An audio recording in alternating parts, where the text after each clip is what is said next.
Who and what are you? Scrooge demanded.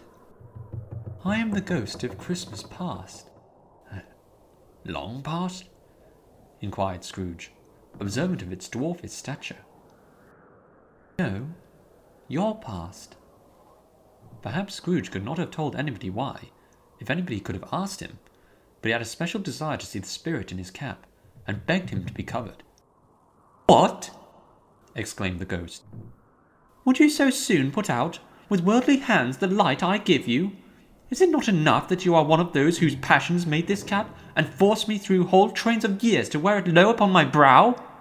Scrooge reverently disclaimed all intention to offend or any knowledge of having wilfully bonneted the spirit at any period of his life. He then made bold to inquire what business brought him there. No. Listen, good sir, Spirit, I didn't mean to offend you. Of course I didn't. I must ask, what business is it that brings you here? So late at night, and so very cold it is. Your welfare, said the ghost. Scrooge expressed himself much obliged, but could not help thinking that a night of unbroken rest would have been more conducive to that end. The spirit must have heard him thinking, for it said immediately, Your reclamation, then. Take heed. It put out its strong hand as it spoke, and clasped him gently by the arm. Rise, and walk with me. It would have been in vain for Scrooge to plead that the weather and the hour were not adapted to pedestrian purposes. That bed was warm, and the thermometer a long way below freezing, that he was clad but lightly in his slippers, dressing gown and nightcap, that he had a cold upon him at that time. The grasp, though gentle as a woman's hand, was not to be resisted. He rose, but finding that the spirit made towards the window, clasped its robe in supplication. I am mortal, Scrooge remonstrated, and liable to fall. Bear but a touch of my hand, there, said the spirit, laying it upon his heart, and you shall be upheld in more than this. As the words were spoken, they passed through the wall, and stood upon an open country road, with fields on either side. The city had entirely vanished. Not a vestige of it was to be seen. The darkness and the mist had vanished with it, for it was a clear, cold winter day, with snow upon the ground. Good heaven! Said Scrooge, clasping his hands together as he looked about him. I was bred in this place. I was a boy here. The spirit gazed upon him mildly. Its gentle touch, though it had been light and instantaneous, appeared still present to the old man's sense of feeling. He was conscious of 1,000 odours floating in the air, each one connected with 1,000 thoughts, and hopes, and joys, and cares long, long forgotten. Your lip is trembling, said the ghost. And what is that upon your cheek? Scrooge muttered, with an unusual catching in his voice, that it was a pimple, and begged the ghost to lead him where he would. You recollect the way? Inquired the spirit. Remember it? Cried Scrooge with fervour. I could walk it blindfold. Strange to have forgotten it for so many years, observed the ghost. Let us go on. They walked along the road, Scrooge recognising every gate and post and tree, until a little market town appeared in the distance, with its bridge, its church, and winding river.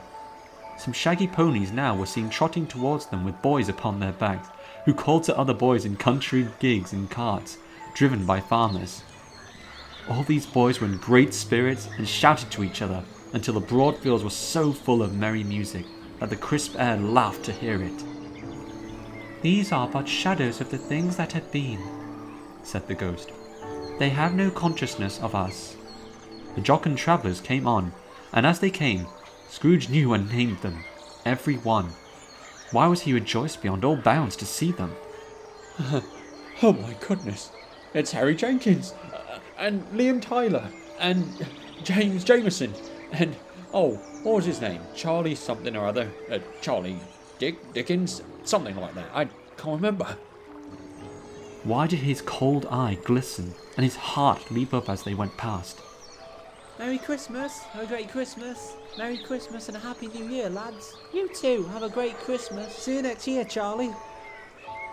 Why was he filled with gladness when he heard them give each other Merry Christmas as they parted at crossroads and byways for their several homes?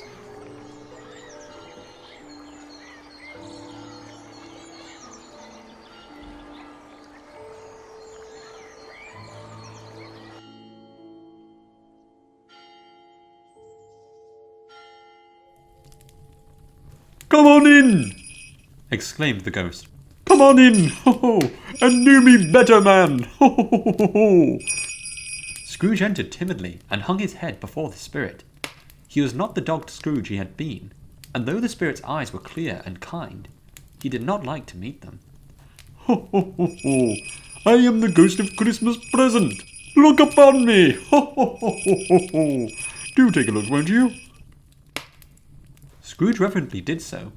It was clothed in one simple deep green robe or mantle, bordered with white fur. This garment hung so loosely on the figure that its capacious breast was bare, as if disdaining to be warded or concealed by any artifice. Its feet, observable beneath the ample folds of the garment, were also bare, and on its head it wore no other covering than a holly wreath, set there and with shining icicles. Its dark brown curls were long and free as its genial face, its sparkling eye, its open hand, its cheery voice, its unconstrained demeanour, and its joyful air. Girded round its middle was an antique scabbard, but no sword was in it, and the ancient sheath was eaten up with rust. You have never seen the likes of me before, exclaimed the spirit. No, never, Scrooge made an answer to it. I've never walked forth with the younger members of my family, meaning, for I am very young, my older brother's born in these later years, pursed the phantom. I don't think I have, said Scrooge. I'm afraid I have not. Have you had many brothers, spirit? More than 1,800, said the ghost. Oh my, a tremendous family to provide for, muttered Scrooge. The ghost of Christmas present rose.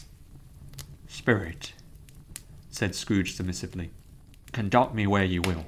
I went forth last night on compulsion, and I learnt a lesson which is working now. Tonight, if you have aught to teach me, let me profit by it. Come now, touch my robe.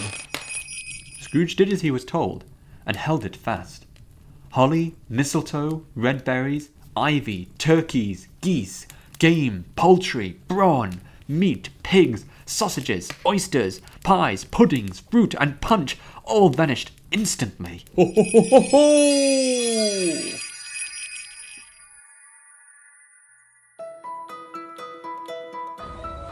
So did the room, the fire, the ruddy glow, the hour of night, and they stood in the city streets on Christmas Merry morning, Christmas, where, for the weather was severe, the people made a rough but brisk and not unpleasant kind of music, in scraping the snow from the pavement in front of their dwelling, and from the tops of their houses, whence it was mad delight to the boys to see it come plumping down into the road below, and splitting into artificial little snowstorms.